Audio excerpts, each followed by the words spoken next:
Lung दिलाय.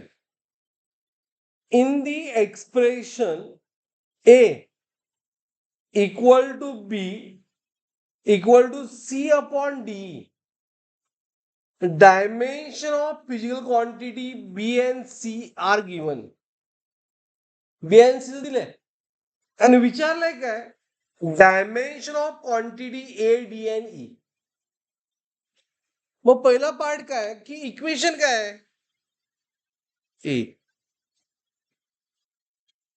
Is equal to B is equal plus C upon B. हे homogeneous equation आहे असं ऍज्युम करायचं. बरोबर. मग यामध्ये किती पार्ट्स आहेत, यामध्ये पार्ट्स किती आहेत, 1 2 अँड हा कम्प्लीट थिंग. मग हे जर होमोजेनस असेल तर dimension of A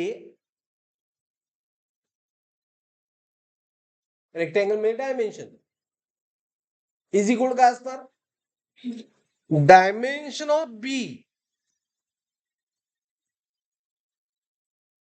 is equal to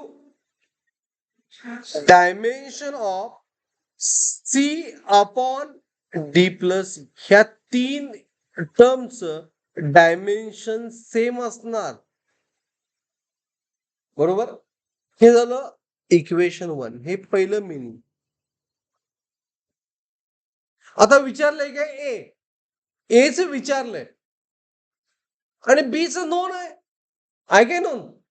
हा म्हणजे A is equal to dimension of A same as B. मग बीचं डायमेन्शन काय आहे, एस बीचं डायमेन्शन आहे L raise to 1 M raise to 0 and T raise to -1. हे पार्ट कळालं सगळ्यांना. म्हणजे ए आणि बीचं डायमेन्शन सेमच असणार. बरोबर. ओके, आपला पहिला आन्सर झाला, एचं डायमेन्शन मिळालं. अजून कसं फाइंड करायचं, डी आणि ईचं फाइंड करायचं आहे, डी आणि ईचं फाइंड करायचं. बरोबर. मग सीचं दिलंय, सीचं दिलंय आणि डी आणि ईचं कसं फाइंड करणार, तर बघा लक्ष द्या. सी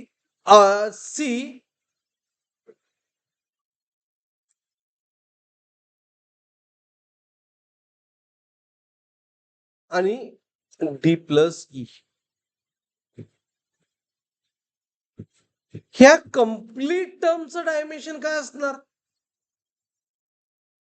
सेम ॲज बी असणार. बरोबर आहे की नाही.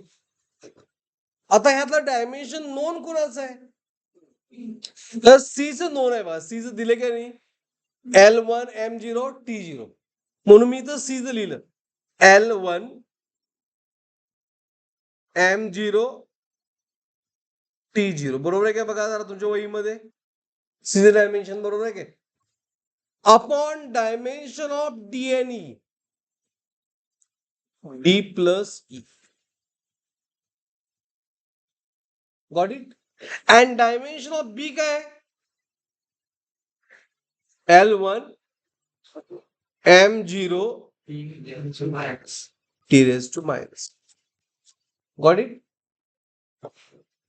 आता मी लेफ्ट राईट ऍडजस्ट करावं, तर ही टर्म काय होणार, L1 आहे तशी M0 and T0 divide by काय येणार, L1 M0 T raise to -1 होणार काय, is equal what,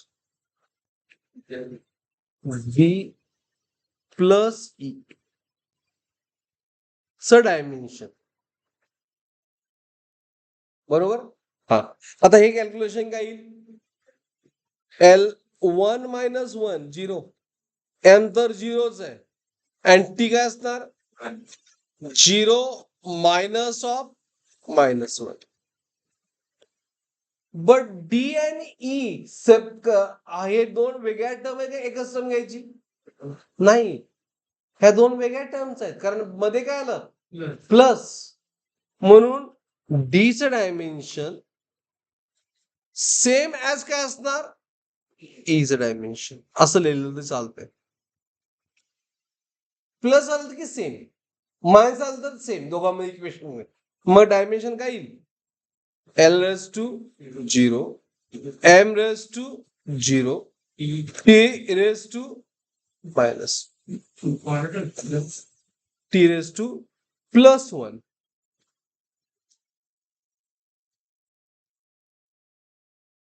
is a dimension of D as well as E. D आणि E चं डेफिनेटली सेम असणार. D आणि E चं डेफिनेटली काय असणार सेम असणार. आणि ते किती असणार